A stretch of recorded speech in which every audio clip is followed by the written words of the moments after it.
Hello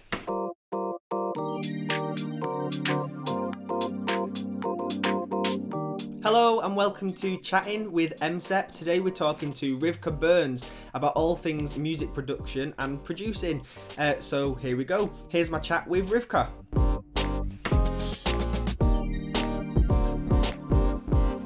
Hello. Hi, how are you? I'm good, thank you. Thanks so much for joining me this morning to have a conversation. And I guess first of all, could you just give a little introduction to yourself and the work that you do? Yeah, so my name is Riv Burns, and I am a freelance creative producer working mainly in music festivals and events. I am creative director of Sounds from the City, which is a festival in Salford. I'm director of a music residency program called Samabita, and I'm currently producer of Festival Square for Manchester International Festival. Yeah, well, but I mean, that is a responsibility, isn't it? Producer of the whole square for Manchester International Festival. We can talk about that a little bit more in a bit, but it's great. I think for me, what I'd like to know is sort of with all of that, all those roles that you take there. How did you get into that? Like, what was the first step into that? Can you pinpoint a time? Like, is the work you're doing now something that you always wanted to do? Is it something that you identified as a goal and went for, or was it something you sort of fell into through different experiences? Bit of it all, you know. So I think I can pinpoint a couple of experiences that have led to where I am. So like one was throwing a festival for my 18th birthday because I've been going to Glastonbury for like 5 years and I'd had to miss my 18th birthday at Glastonbury because of doing my A levels. So I threw a festival called Rivca at the local cricket club and got like some bands to play and then got my friend to DJ. And halfway through the night, I was like, "Oh, you look like you're having loads of fun," to my friend who was DJing. I was like, "Can you show me what you're doing? How you're doing it?" And so on my 18th birthday, I learned how to DJ, and like kind of forgot about everything else, and then just ended up basically hosting my own party by playing tunes to all my friends and looking at them all having an amazing time dancing, and was like, "This is great." And then when I came to Manchester for uni, like the year later, I started putting on a few shows in the village at Vanilla, doing alternative nights. And I was like doing everything from sound engineering to the DJing to the promotion to like the booking and everything in between. And I was just like, this is so good, like seeing these bands playing on a stage, even though it was like 50 people, sometimes 120. I was just like, this is great. And so kind of just like went through uni doing English and American lit, but was like, do you know what? Music is like what I want to do. Something in music. I want to provide this platform. I want to put on these shows and like work myself into the ground basically, which is what the music industry does. But yeah, just carried on. And after uni was kind of like, right, I'm going to get loads of experience in different areas of the industry because I had no idea like what I knew the industry, but I had no idea what was part of it because I was at that point doing everything myself within events. So got like volunteered at a record label, volunteered at a PR agency, volunteered at festivals, doing like just kind of standing on doors and hosting and things like that. And then yeah, just got like a volunteer role at Sounds from the City that built and built. I then got a job at Islington Mill, which is the venue that's closely connected to Sounds. And I was doing at the time when I started doing marketing, and that led into booking the events and then running my own shows there, and then led to being director of Sounds, and then everything else just kind of like opened up beyond it. So Yeah. yeah, basically loads of volunteering and being in, like cheesy as it is, the right place at the right time. Yeah. And so would you say then it was like, would you say it was like a passion of music that got you into that then? Yeah, absolutely. A passion of music, but also tied with that, a passion of like seeing how people respond to music and what that means to people. So, like, whether that was the audience or the musicians. And I think because of the venues that I like worked in and did my events in so early on, it was like those spaces were quite small and close together. So, those interactions were like tight. And so for me, it's always like the audience is as important as the musicians and vice versa. So yeah, kind of a mix of the music and the atmosphere was the passion. Yeah. And so I suppose it's really interesting to see how you've gone from like that which sounds amazing, the 18 thing. What did you say you called that festival? Rivca. Brilliant. Brilliant. Names have never been my forte. That needs to come back. I mean, yeah, like to go from that to then the work that you're doing now, and I mean, what I think's also interesting is how sort of this, I don't know, it's like sort of a willingness to just get involved. It sounds like as well, like to sort of see once you've first got involved and started doing it yourself, you understand maybe the little bits, the nuts and bolts that go into these big events. That when you look at them, you're like, oh my god, I know this takes hundreds of people to put together, but also like, wow, how, like what, how would you even begin? And I guess you can only really fathom that when you start to see the little bits and sort of work up. I guess that sounds a bit like what you've done. I don't know if you agree, but that's Yeah, absolutely. Like I remember when I got offered the role at Sounds as the volunteer coordinator, I was like, did a quick Google search. I was like, what's a volunteer coordinator? I was like, oh, yeah, I think I can give that a good go. And then I like walked into like the organization thinking, oh, there'll be loads of people, but actually it was just two other people doing this, like I think at the time it was like 15 venues, 1 day festival. And I was like, wow, how are they doing all this? This is madness and amazing, and I want it in. I want to know how they're doing all of this. And so yeah, just kind of didn't give them a choice but to like let me know more and like kind of ask questions and offered help. And just yeah, just in getting stuck in, you just learn, and you learn from your mistakes too. Like it's yeah, it's hard and you do make mistakes, but it's not to be like afraid of them, and actually to embrace them and be like, okay, well, what did I take away from that? Yeah, and so with your role at MIF, what does that look like, and what's the name of that title again? So I'm the producer of Festival Square for MIF, and so that involves working with lots of partners across the city, like promoters and venues sometimes, and radio stations, and kind of lots of different types of partners, to basically program 18 extraordinary days on the free stage at Festival Square, which basically runs from midday through to late every single day. So I was lucky enough to do it in 2019, which was the very first time that the square had been free.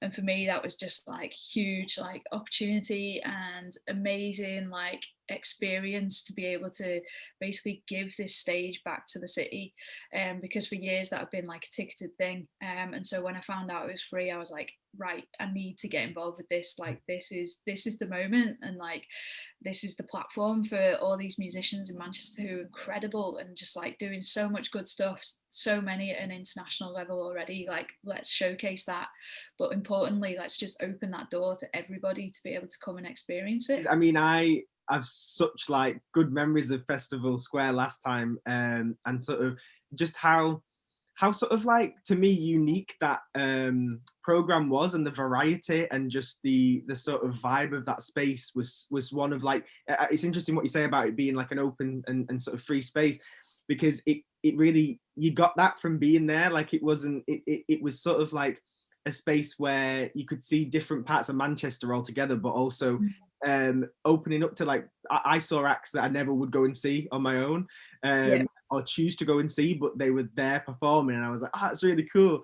And I think that's sort of where, I think from what it sounds like, the joy of your job comes in, like seeing that, you know, the things that you work so hard on, which, oh my god, it must be stressful, like at times piecing something like this together. But I suppose like you work in the background to do that, and then it happens and you get to enjoy it a bit. But what does that process look like, sort of day to day, you know, leading up to the festival?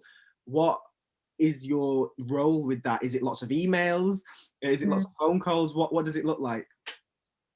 So I guess it kind of goes through stages really. So kind of like the back end of the year before is all about trying to kind of secure some headliners, and kind of starting to get the structure and the feel, because what was really important to me last time was that kind of like curated feel. So it felt like there was all this variety, but I kind of approached it in like this, if you like this, you'll like this manner, because I feel like that informal education is so important to me as a producer, that I want people to have that exact feeling that you had, Josh, of like, I'm loving this. I didn't know what it was. I came for that, but I really enjoyed this, and I went away and listened to it again. Like that is like the win for me, and for musicians as well. Like they want to get new followers and stuff. So yeah, start through with kind of like setting the tone for each day and then kind of working around that tone. So first kind of like couple of months of the project, so I only come on board in kind of like October time, November time, is all about kind of, yeah, securing that tone. And that's like emails to phone calls to lots of conversations to lots of research. Like that's the best part of it. Loads of listening, getting the headphones on and just like escaping for a day of music. And then kind of like around kind of January, February time, it's all about then putting even more kind of dots into the jigsaw puzzle, and lots of conversations with partners about coming on board to like curate stuff with us and like work with us to add to that variety, because it's not just my voice that programs this stage, it's everybody's, and that's what I think was really successful about last time, like from the open call to like partnerships, and it was like, yeah, not just one voice, and that's why it had that variety. So it's then taking all these conversations that are emails and phone calls again, and then just sitting down and going, right, what have we got on the table? What have people suggested? How does this fit together? And then kind of making the jigsaw puzzle and going back to people and saying, right, here's your Tuesday through like 12 till 5, go for it. Those ideas you suggested, perfect. And then it's about like kind of entwining it together, and then it gets into the boring stuff of all the contracting and all the nitty gritty advancing, which has to be done and is inevitable, but that's when it becomes very, very paperwork heavy and less like creative, but then you get the paperwork done and then it's into action. It sounds great. I mean, it's definitely one of those that I would imagine has a great payoff at the end. But I also see it a bit like sort of like Christmas or a holiday or something, where you're working and working and working, and then boom, it's like there, and then you're also like looking back at it like, oh, that was a whirlwind. With that sort of with that being a specific festival and event that you've worked on, is there any like really memorable projects that you've worked on that, when I say memorable, it like sticks in your head straight away? Yeah, I mean, there's one event that is like the highlight of my career, that I always like look back on and think I really need to / want to do that again.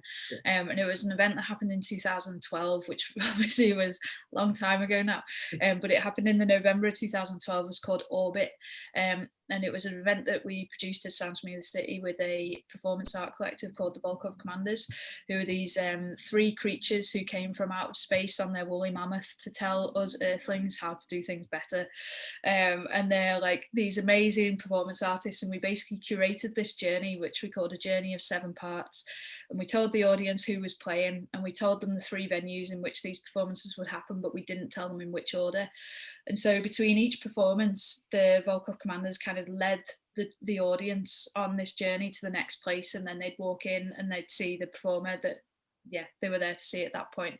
Wow. And then they'd go to the next venue. But the amazing thing was with what, not that that wasn't amazing enough, but there was every performance was curated as well. So there was one band called Nod, and we basically the Volkov Commanders created these like plastic heads with like kind of like vinyl stickers on the front, so they were like psychedelic colors and stuff, and you had to put your head inside this plastic key keg, which obviously had an opening so you could breathe, and you watched the band through these key kegs, so that it was like totally, and there were lights like shining and moving around them, so it was like a really like immersive experience. That's great. I think what I was also wanting to ask was, so you've had sort of this experience of different roles, different organizations, different events that you've worked on and that you're working on. What would you say? So, for example, if you were in a space now with a group of young people that were wanting to get into the industry in some form, what bit of advice or what would you share with them to start them on that little path?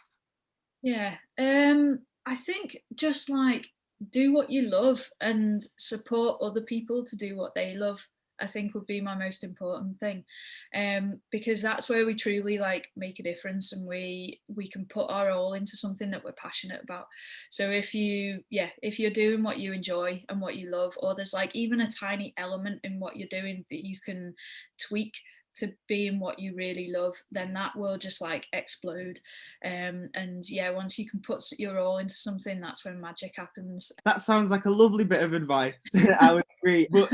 But yeah, thank you so much for taking the time to chat to me and to be part of this Chattin and MCEP partnership. Thank you for having me.